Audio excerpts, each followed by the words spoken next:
Hey, besties. Hey, Welcome back for another episode of the Hello Bestie podcast. I'm Maggie. I'm Tashima. How's it going today, teens? Good. How are you? I am well. Awesome. Well, we're going to jump into it. All I have right. a question for you. This I found on Reddit. ugh, these questions make me so nervous. Yeah, they're all over the I place. never know for where me. they're coming from. Like, geez, trying to tap This into one my is- soul. Pretty light. Okay. Hypothetical. If you could get $25,000 anytime you wanted, but the cost of living for everybody else would drastically increase. You get $25,000 whenever you want, tax-free. However, the price of everything skyrockets by 10% each day you take the money. What would you do it? Is that a one-time $25,000 or just anytime I want Anytime you $25,000 I can get it? But the cost of living goes up 10%.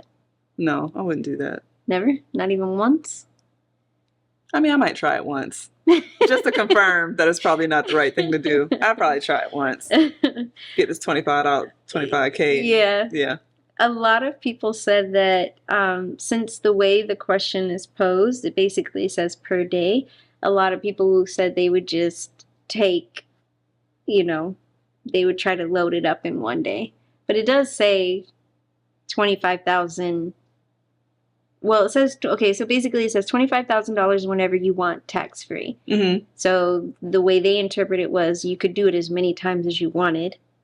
So you just do like 1 million in a day. Oh. Because just the one day, no, it would go up by 10%. That's not how I perceive that. The majority of people were like, okay. yeah, that's what I would do. Oh, I okay. just take as much as I want, and then you just have the one time of inflation. And this one guy said, he kind of was saying what I just said. Since it's $25K anytime and 10% each day, I would take $25K per second for one full day. The cost of everything goes up by 10%, and I'd have 2+ billion. And then somebody said, that would ruin so many people. Global price increase of everything by 10% would be insane. He said, yeah, but I got 2 bill. Good luck, peasants. People are savage. Yeah, they are. People are so savage. The people on Reddit are amazing human beings sometimes. I don't know if I go that far. They say some funny stuff. They do. They're hilarious. There are a lot of missed comedians in the world, I will say. People win in the comments. Yeah, a lot. Between there and Twitter, the wit is just Oh, I'm not on Twitter, unmatched. But I mean, just like TikTok, Facebook, Instagram, like, I don't know. Yeah. People are very clever. All right, so I have a thread from Am I the Asshole? Okay. The title is, I don't want to tell my ex that his wife is hitting on my husband. Wait. Oh. Yeah. Okay. My ex cheated on me when I was pregnant, and now 6 years later he is amicable about custody and not trying to fight me over everything. The woman he cheated on me with, Jean, is his partner now. I have no relationship with her. I am remarried now. Everything was well until my husband showed me explicit photos and texts he got from Jean after my daughter's birthday party last Friday. We held it at a park so both parents can be there, and my daughter was ecstatic. Now I don't know what to do. We are finally amicable, and I don't want to rock the boat. My husband just blocked her on Instagram. My sister says I am the asshole for not warning my ex, but I really don't care. I don't want to fight about my daughter anymore. Now I have full custody and can make sure she is happy. So she's saying she now has full custody? She now has full custody. So apparently when they first went through everything, she was pregnant. Mm-hmm. He's with the woman he cheated on her with now. He's finally laid off of custody. You can have the daughter. I'll just be in her life as much as possible. Mm-hmm. And she says everything is amicable between her, him, and their daughter. But she doesn't have anything to do with the chick. Mm-hmm. But has now found out that the chick is pushing up on her new husband. Wow. Scandalous. So she just wants whatever you have. Pretty much, yeah. I just wish there was more. This was one of those that should have been a long one. Yeah. Were you guys friends when you before? stopped, Did I you was used to work together? That's what I'm like, yeah, that's it. That's exactly how she left it. She didn't even put a period at the end of it. She was just like, I'm done. Right. Girl, you're better than me. There's no way I would be able to just let go of that bitch trying to whore herself to 2 of my husbands. I'm usually not petty, but no, she went too far the first time. Now she has the audacity to try to be with your new husband. I mean, I take that as a compliment because this woman is obviously obsessed with you and needs to have everything you do to prove to herself that she's better than you. I would expose her to everyone. Her husband, his family, my family, mutual friends, everyone on all my social medias. People like that are disgusting and they literally ruin lives, families, and relationships. She's singing it from the mountaintop. She is. She is. She is. So the adult in me would be very apprehensive because I would just be thinking about having to start all of this fuss all over again. Mm-hmm. The petty in me wants to really say, that's karma. You get what you get, and you find out when you find out. And me and mines are going to be over here. It's weird to me that she's more concerned about, like, I wouldn't even be on that, oh, I need to warn him for her. Mm-hmm. My problem would be with her, like, right. Husband, give me that phone. Yeah. Let's see those explicit photos. Now let's go talk to her. I forgot about the photos. What's up with you sending this to my husband? Yeah, true. Like, in front of my ex, I would probably have to do that. Correct. Yeah. Like, I think that's what I would need to do. Like, about that part. You're not just going to get away with that. You know, like, first time, all right. You caught me off guard. No, this is clearly about me. Like, 2 times you came after my, like, yeah. So, I don't know. I just thought that was so crazy. Yeah, that would really trigger me. I guess in my head when you were reading it, I just was thinking like a flirt or like text. Mm-hmm. I don't think I realized that it was pictures. Yeah, she sent explicit photos. Yeah, it's a wrap for you, sis. After meeting him at your daughter's birthday party. For the first time. Yeah. And he blocked her on Instagram, so like she just started sending you all kind of friend requests and stuff. Like she needs to go down. That's wild. Some people are messy in the streets. Apparently so. Another hypothetical for you. Your car can turn into any car you want, but you must park like a douchebag. The gist of it is, you can drive what you want, but you'll become infamous for being an asshole. Favorite coffee shop? They may refuse your service. Have a significant other? Good luck explaining. Your boss is angry that you're parking in his spot. Tough luck. So, rule number 1. Each time you leave your home, you can choose to drive any consumer production vehicle to drive in. No ambulances, tanks, semi-trucks, like an actual vehicle. You can't switch cars unless you drive home first. Rule number 2. No one else is allowed to drive your car, and you can't sell it. Rule number 3. When you park somewhere, you are forced to park in the most awful way possible. That means taking up handicapped spots, parking across multiple spaces, or double parking for people. It says, for people saying they'll park far away, that's not being a douchebag. You're forced to park as close and as terribly as possible, inconveniencing people. If there's no spots nearby, you're on the sidewalk. You can't exit your car if there's a worse way to park. Rule number 4, when you get out of your car, if there are people in line of sight, it honks to get their attention. It won't honk for sleeping people. And then it says, you're responsible for any tickets or damage. The car doesn't need maintenance. At first they said that parking tickets were waived and your car won't, which is really interesting because I read this not too long ago and this didn't happen. They could have edited. Yeah, they must have just did this. Because originally it said any parking, because this is where I was like, oh, this is great. This is not that bad. Originally it said any parking tickets are waived. Your car won't be towed, vandalized, or stolen. And they crossed that out. Oh. And then they crossed out, you don't have to pay for fuel, gas, or electricity. Now it just says the car doesn't need maintenance. I'm assuming they did that after like responses. So it made me think of it because you mentioned, you know, what your dream car is. Yeah. So I just want to know, would it be worth it to you to be able to have your dream car, but you have to park like a douchebag? Yeah. Yeah, I'll eat that. You're like, which one of us is the nicer one? No, I mean, people park like douchebags anyway. Yeah. I don't. But you would be a blatant douchebag. Like, you would be in a handicapped spot, parking in front of the for entrance. me in hot pink, and they'll know when they see that G-Wagon. You better get out the way. Yeah, you better get out the way. Yeah. That was too easy for you. That was too easy. I'm like, that's it.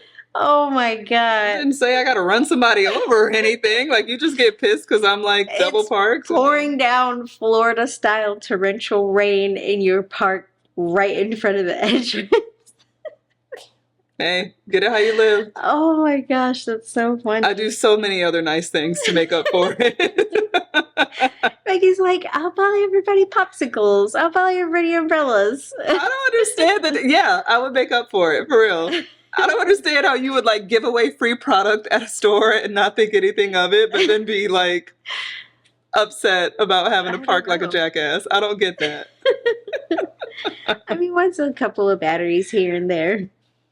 What's a double park here and there? Go keep it moving. Maggie's like, what's a handicap spot? Oh, there are plenty of people that park in handicap spots that have no business being there. So, I mean, I'm not one of those people now, but if I have to become that person to just drive whatever I want, like, hey, and you said I can switch up cars too, right? Yeah. I just got to go home first? Mm-hmm. Phantoms are, yeah, I do that all day long. Maggie's like, sacrifices have to be made, and if I have to carry the burden, I will do it. I'll do it. I will do it. I will be the sacrificial lamb. That was funny. I did like that one. I'll do it. All right, so I have another thread. Am I the asshole for refusing to let my brother's fiancé wear my late mother's wedding dress?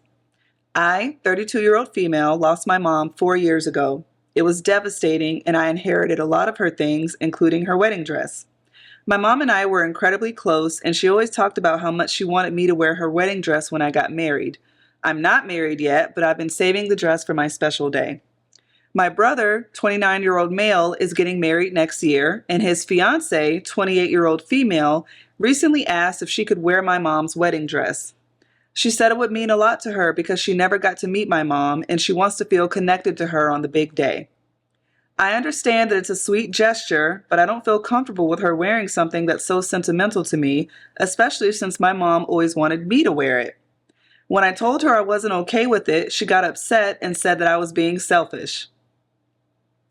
Now my brother is upset with me too, saying it's just a dress and that I'm ruining their wedding over something that's not a big deal. I offered to help her find a similar dress or even incorporate a piece of my mom's dress into her own gown, but she refused. Our family is now divided, with some saying I'm in the right and others saying I should let it go for the sake of family harmony. Am I the asshole for refusing to let her wear the dress? Wow. She has a lot of nerve. I would be pissed with my brother. I cannot even explain how pissed I would be about that. Those are fighting words. You coming at me because she wants to wear our mother's dress? Who is she? And you already knew what the deal was? And you're... Yeah, that... And how does she even know about the dress that my mom left me? Correct. That's not her business. You didn't even know her. That's the type of pre-marriage thing that bothers me. Like, that's the type of person you don't let into your inner circle of family. Because if she's ruffling y'all up like this over something that shouldn't even be an issue. Yeah. I blame the brother. The brother's the asshole.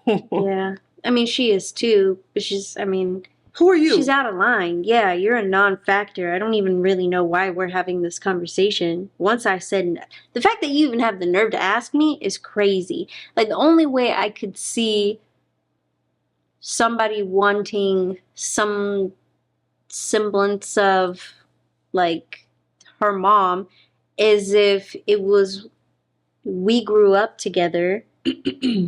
Your mom basically raised me like a second mom. And is there something that I could borrow or have that I would be able to, like, have on me for that day? But I wouldn't ask for the wedding dress.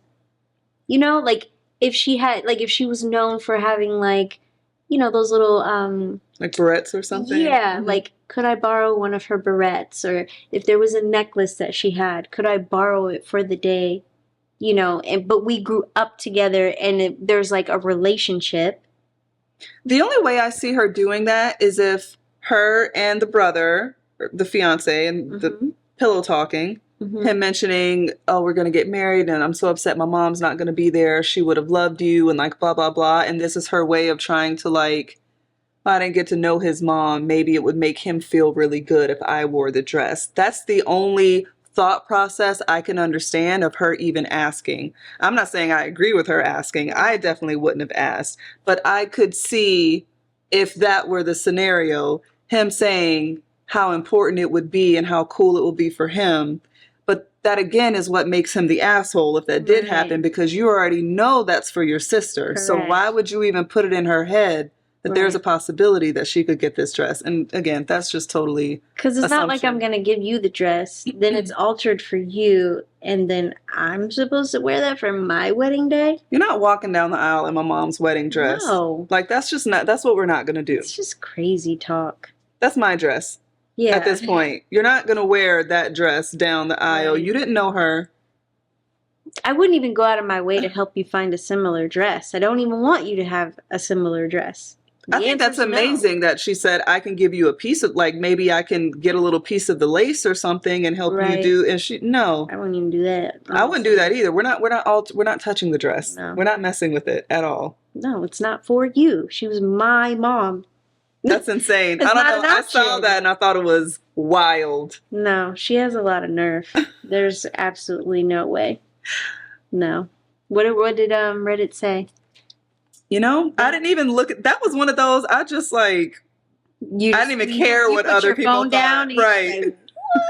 Like, what? I have to believe that they went in on the future sister-in-law. And this would be one of those examples where you now have a sister-in-law that is officially a dividing line between your brother and the rest of your family, right? And all of their kids, and she's always going to be that person, which really, really sucks if you have a close-knit family. Correct. To have a partner that is just a barrier. You know, like we're siblings, we used to be very close. You get married and I don't like your man because of whatever situation. And now we're no longer close because obviously you are married, and that's crazy. That's now your best friend. I don't know. That's crazy to me.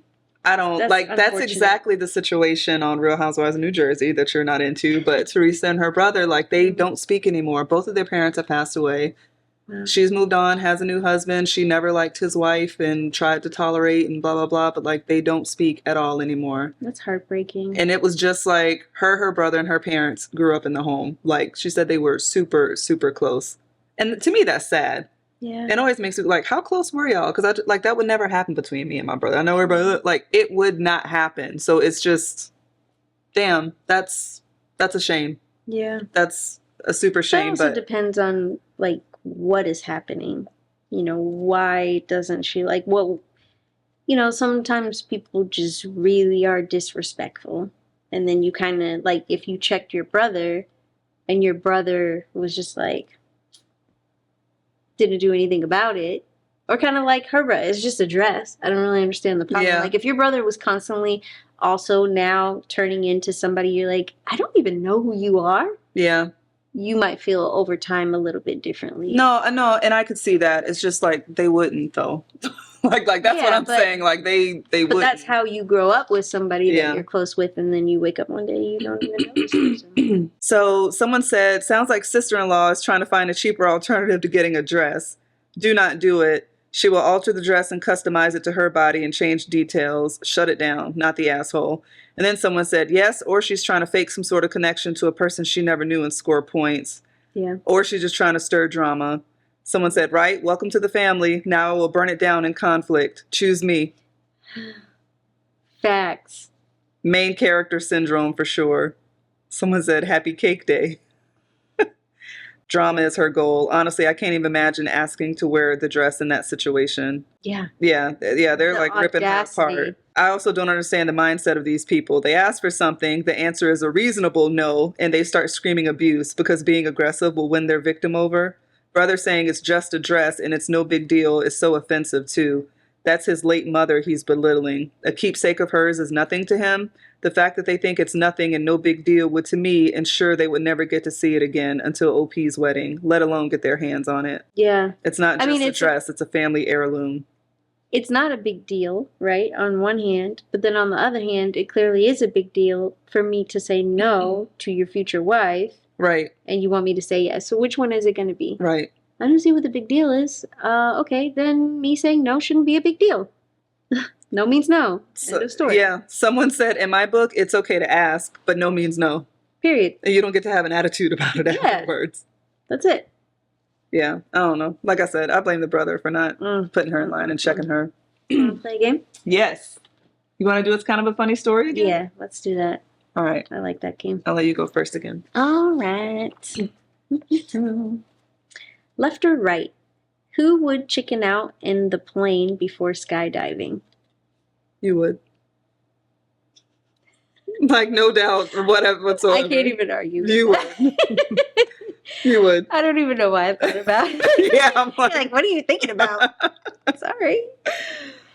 Sometimes it takes a minute to be honest with yourself. This says point a finger. Who would get asked to leave a concert for singing too loud? Probably me. I was going to say me. Really? That's funny. Yeah. Depends on who it is. I don't know. Depends. It does depend. Yeah. I mean, I'm not going to get... I guess it's like if we were each at somebody's show that we loved. Yeah. But if I went to one of yours, probably wouldn't be me and vice versa. No, of course. Yeah, I'm saying like in like prime scenario, like I am at this show. Yeah. Yeah. It could be either one of us could equally. Everybody answers. Everybody must showcase their best dance move. Okay, we're not going to do that. We're not going to do that, Bes-teas. We have had nothing to drink. It is in the middle of the day. Tell us about a time your first impression of someone was incorrect. An old manager that I had at a place that I worked, I thought he was like an asshole. Like he was just a little standoffish. Not an asshole. Like I thought he was weak.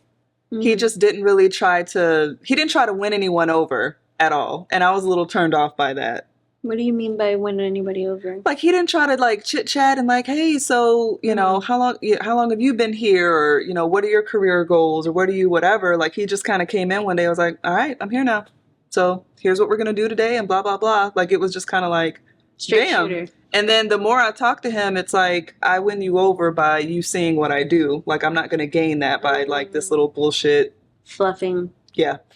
Wow. So I was like, respect. Okay. I was like, yeah, I thought you were weak. I thought you were like intimidated, didn't want to talk to anybody. And he's like, yeah, no. That's a strong opinion to have just because somebody doesn't want to small talk. It was like more than that too. Like it was just lack of eye contact and like little weak hand, you know, my little, so it was more than that. But yeah, that was one time when I was wrong. But it's always nice getting cool with someone and having that first. I'm always intrigued. I like having those conversations with people.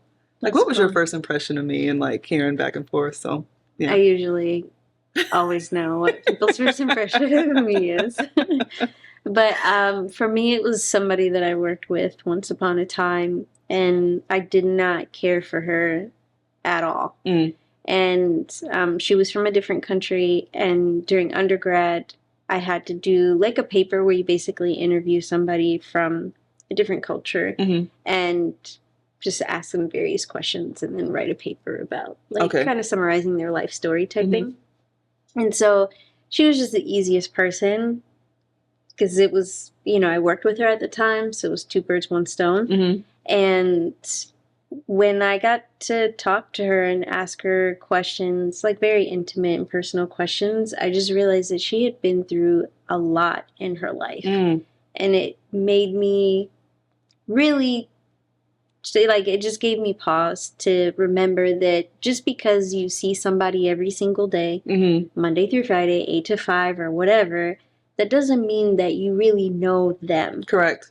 You can shoot the shit and laugh and argue or whatever people do during the workday, but at the end of the day, you didn't grow up with this person. You have no idea what has established their foundation and their led behavior, to who right? They are now, and the mechanisms that they've put in place to preserve and protect themselves. And that really was an eye opener for me because I did not like her.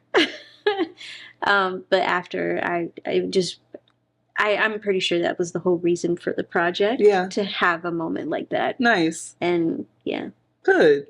So, that's good that worked out like that. All right. We'll do one more. Yeah. Hands off. Sorry, I do that all Back the up. time. Story card. Oh boy. What was your most memorable birthday? I think I really have one. Yeah. I can think. I thought you off might the struggle top of with my this. head. Yeah. I mean, I never had like a sweet 16. I didn't have this huge celebration at 18 or 21. Like I didn't have a big milestone shebang. So I don't think I really, off the top of my head, can think of one. Mine was my 25th birthday. I was opening a new store at the time with the company I was working for. So like there was a lot of interaction going on with that. And then I got proposed to that day too. Really? Oh, I didn't realize that you got proposed to on your birthday. I thought you knew that. I don't.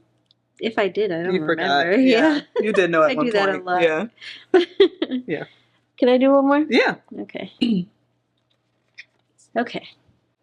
What's the craziest backhanded compliment you have received? That I'm articulate. Oh my gosh, I was going to say the same thing. I think a lot of coloreds would say that. Yeah. I think a lot of people of color would say that. Exactly on the tip of my tongue. I was like, all right, hurry up because I know exactly what I'm going to say. Yeah. Yes, I've been told, wow, you're very articulate. As opposed to what? Right. Compared to whom? As opposed to what? An ant? What do you want me to... A parrot? I'm human. I speak, as we all do. As we all do. Yeah, that is obviously a trend, which we need to bring awareness. You need to just, y'all. PSA, keep it to yourself. Stop if that's the best you got, correct. Just keep it to yourself. All right, besties. Thank you so much for joining us for this episode of the Hello Bestie podcast. Don't forget to like, subscribe, hit the bell. And please tell us, what is your most backhanded compliment that you've received? Comments too. Yeah, all of the above. We'd love to hear them. We would. So that we could just educate the masses. All in one fell swoop. All right, besties. We'll catch you in the next episode. Bye. Bye. Am I the asshole for refusing to let my brother's fiancée wear my late mother's wedding dress? Why did I add a T on that? Can you say that again? Let me clear my throat. Let me clear my throat.